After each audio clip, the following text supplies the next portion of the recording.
Welcome everyone. This is our 20th episode of the Spiky Signal Show, where I sit down with some of the most exceptional revenue leaders in the revenue space. 20th? No, 27th episode. The podcast is meant for all of us to explore the biggest problems facing customer-facing teams, share the real challenges of sales and what revenue leaders deal with on an everyday basis.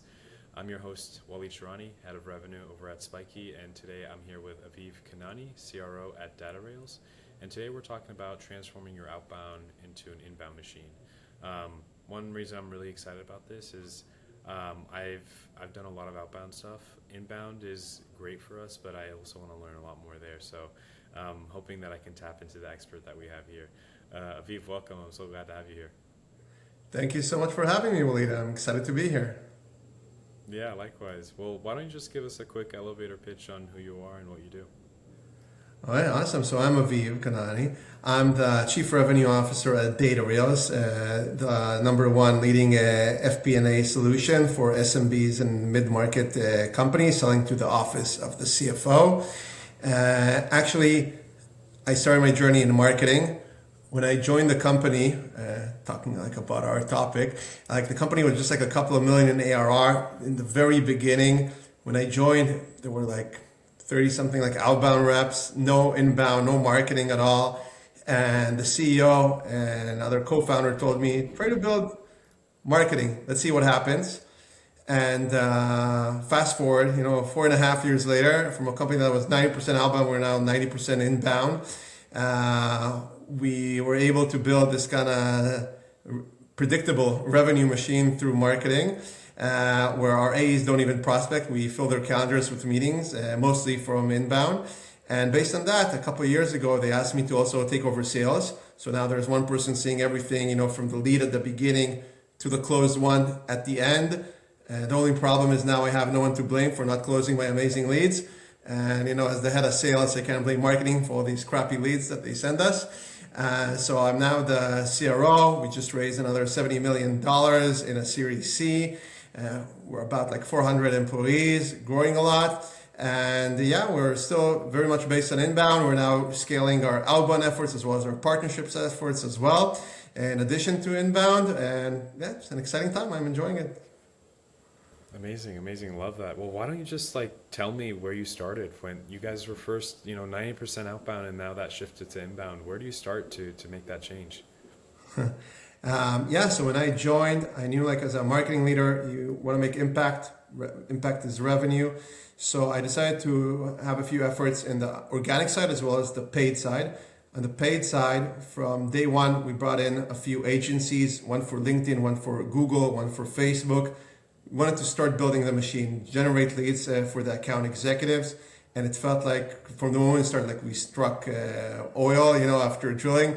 There were just, the campaigns weren't that good, the creative wasn't that good, but we got some good leads that converted into sales. So we were able to move everything in-house and build an amazing growth team focused on paid social and paid search. And also on the organic side, we started with doing a fun LinkedIn page. If in the past everything was dull and boring, we started doing funny memes and influencer stuff on LinkedIn, building a huge following on that page. In addition, we started a podcast for our niche of FP&A. There was no weekly podcast about FP&A before in the industry.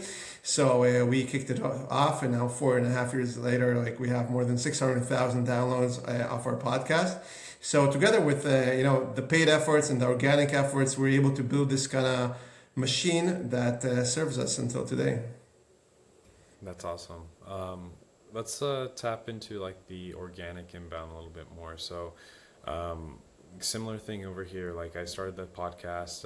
It's been selfishly, as one, it acts like a really good inbound engine because I'm meeting with all these leaders, and I get to post their thoughts on LinkedIn and all these socials, and people get curious, and when they see their names associated with us, and then they just end up finding out about Spiky and search and do all these things. What kind of did you build the organic inbound around? Was it hey, how can we get as many leads through the door, or was it more around quality? What exactly was it when you were building those? What were you thinking about, top of mind? So in the organic side, it was always just about building content and generating stuff that's just valuable for our target audience, which are CFOs, VPs of finance, FP&A directors, controllers, and SMB and mid-market companies. When you think about like even the organization I have now, I have like a few different VPs reporting to me. So we have the VP growth in charge of how many leads and pipeline they generate. There's a VP of sales and VP of solution consulting and partnerships and account management. All of them have revenue targets. The only one that doesn't is the VP of brand. We believe that like if we want to become a successful company that people want to follow, you have to create stuff that's valuable that you can't just measure with direct leads now. And with time, we were able to see the efforts. For example, now we ask on our website, how did you hear about us? And you see people who say like, we follow our LinkedIn page or we love your podcast. But there's no way of like having, someone directly from the podcast click a link and just becoming, like a demo request. So the way I see it is, especially if there's like sales leaders listening to this, because there's always this discussion about how much should you invest in content and organic brand as opposed to, paid media or demand generation, lead generation. So the way I see it is just like in sales, you want to hit your targets for this quarter, but you still want to invest your time in hiring account executives now and training them that maybe if now we're talking in Q1, they're not going to help you in Q1 results, but they're going to help you in Q3. The same thing is when you invest in brand. You want to invest in it, it's not going to show results now, but it's going to show results later. And just like sales leaders, as the head of marketing, yes, it's always good to work on your brand with long-term results, but you also have to bring the short-term results and bring the numbers and the pipeline now. So that's where paid comes in that can support you with that. Yeah, that makes a lot of sense. And then in terms of like just the signaling, I guess when it comes to the market, like a lot of the times you don't know if you're doing it right or not, especially when you first start off, right? Because there could be a bunch of kind of lurkers or silent engagement with your inbound machine that you've built. What are some, I guess, like signals that tell you that inbound is either attracting the right audience or the wrong audience or no audience at all? So you have to see it in the numbers. Like if you're seeing like an uptick in the number of demo requests you're getting, I'm a big believer at the end of the day you need to get demo requests. It's not just about MQLs or anything like that. Like you want to get the demo requests that turn into opportunities, that turn into revenue, and you want to be able to build a machine where you could say, I spent X amount of money in marketing and I generated Y amount of dollars, and make sure that number makes sense, that the whole cost of acquisition, just like you would do in Outbound or any other tactic, marketing needs to own the pipeline and show success in revenue. If not, like they're not doing their jobs. Yeah. When it comes to now this new world of AI and such that's coming into play, have you leveraged AI to kind of change the economics of inbound content? Do you use it to generate more content out there, more relevant content out there? How is that kind of like helping scale your efforts? Yeah, so we're able to create some amazing content with AI. If in the past, you would want to do, let's say like an ad with actors, and it would take you, like a few months to plan and cost you $30,000-$40,000.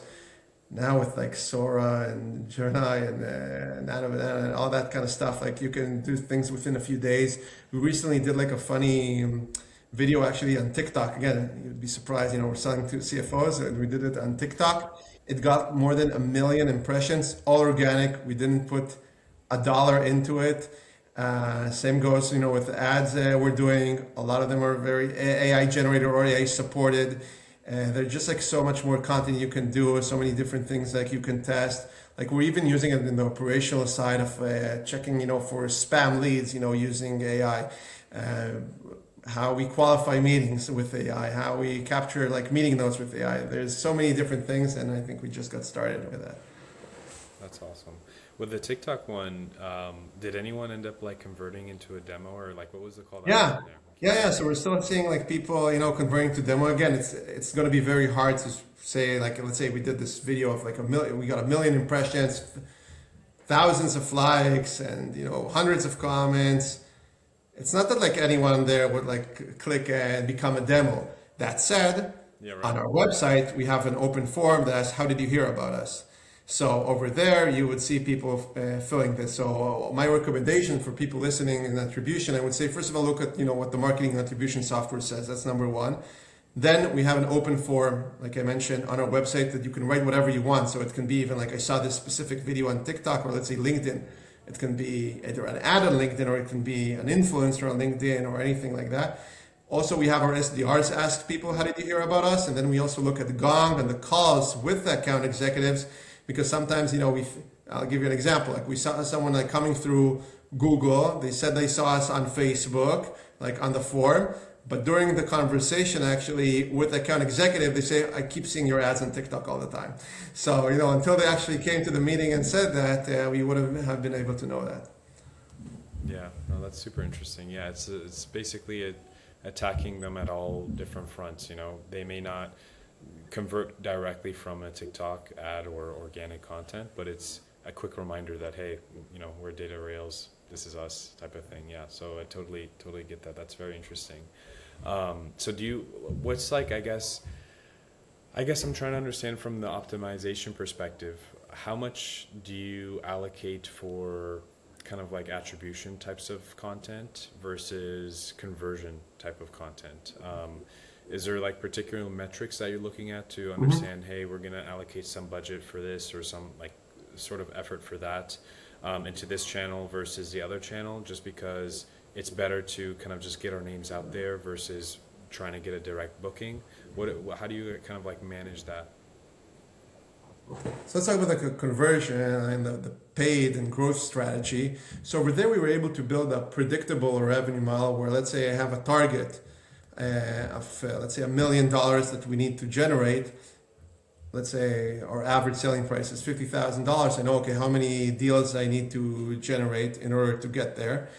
And I can say, okay, this is the amount of meetings I need to generate. This is the amount of opportunities I need to generate. I know the cost per meeting that's going to cost me across our paid media campaigns, whether it's Google, Facebook, LinkedIn, etc. So I can go back, to the CEO or CFO and say, okay, I'm going to use this amount of budget. This is how much it's going to generate. And even in the past year, like 3 out of the 4 quarters we had that last year, I was able to estimate it within a 5% difference between like my forecast and actually the actual results. There's just one quarter we did much better than expected because we introduced like some kind of new multi-product approach. But anyway, like we were able to build that. So with paid, you need to build a strategy where you can really understand what are the results you're going to get for your efforts. So, and I don't have like a number to say like how much to still spend in the long-term game, like, building the brand. But I would recommend any other like CMO or CRO listening to this is saying like, first of all, you need to hit your number. Then, with the extra budget you have, invest in the long-term opportunities. Anyway, like it's always going to be like cheaper, not as expensive as, the paid media efforts. So, you need to find the right mix that works for you. But at the end of the day, you have to hit your quarterly numbers on a regular basis. Yeah, makes sense. So I'm curious, do you guys have a CMO over there? No, so I'm like a CRO/CMO. So a lot of other companies have a CRO that also manages marketing. So it's the same thing here. So maybe I should have mentioned that. I manage marketing, sales, solution consulting, account management, partnerships. And within marketing, we also break it down to like growth and brand. Got it. Okay. Yeah, because I guess like the bigger the company gets, the more or the less broad a CRO would be, because they'll have probably a CMO. Do you typically find it like that? And in that case, with like larger startups, mid-market companies, they have a CRO that's in charge of the inbound.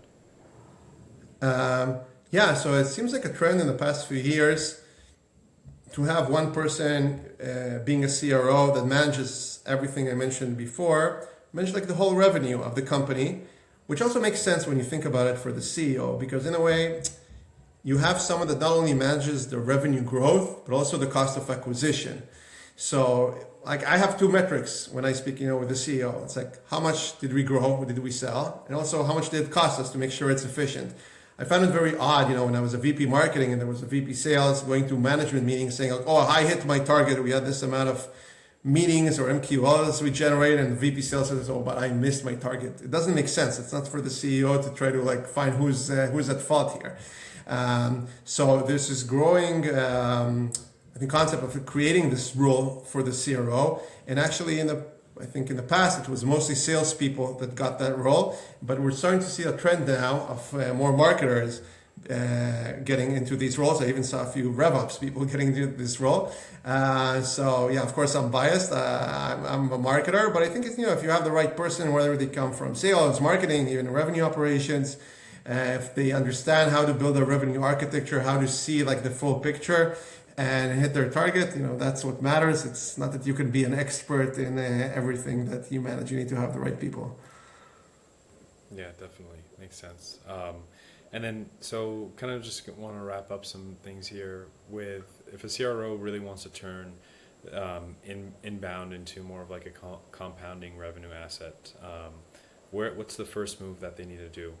Let's say maybe they don't even have a marketing or revenue team at all. They're the first kind of CRO hire. They need to implement some sort of go-to-market strategy, whether it's outbound or inbound. If they want to start at inbound, where do they start? So I would work directly with either a freelancer or demand generation, lead generation agency, however you want to call it, that is a company that knows how to work with other SaaS companies like that understand that when you speak with them, it's not about let's generate a lot of ads and spend money. It's if you can speak with the kind of agency or freelancer that talks to you in a language of oh, what's going to be the cost per meeting in this industry? What do you think it's going to cost us? And if we spend $50,000, how many do you think it's going to generate? There are agencies that know what they're doing. This is what I did when I started. So I wanted to test the waters first with agencies before I hired an in-person team, internal team. And that's what was successful for us. And I think, once you start seeing that there's success, build a team internally. I think especially once you start spending more than even $200,000 or something like that, it makes more sense to start bringing people more in-house that just think about you and your campaigns, your company's campaigns, every hour of the working day, as opposed to agency just has some time to work on it. But I think it's a good stepping ground, having this kind of agency to just get the ball rolling. So I highly recommend it, and I can recommend a few agencies as well. Awesome. Well, thanks so much, Aviv, for being on the podcast with me. I usually end it out with one more question. For the next episode, who do you know that would be a great revenue leader to bring on here? Okay. Trying to think who would be the best one for this. Yeah, I can recommend the VP marketing of Ox Security. His name is Idan Go. He's done some amazing work before that in Mesh and now in Ox Security, so I can recommend him. Awesome. I'll be sure to reach out to him. But anyways, Aviv, thank you so much for being on the podcast with me. I really appreciate it. Awesome. Thank you so much, Walid.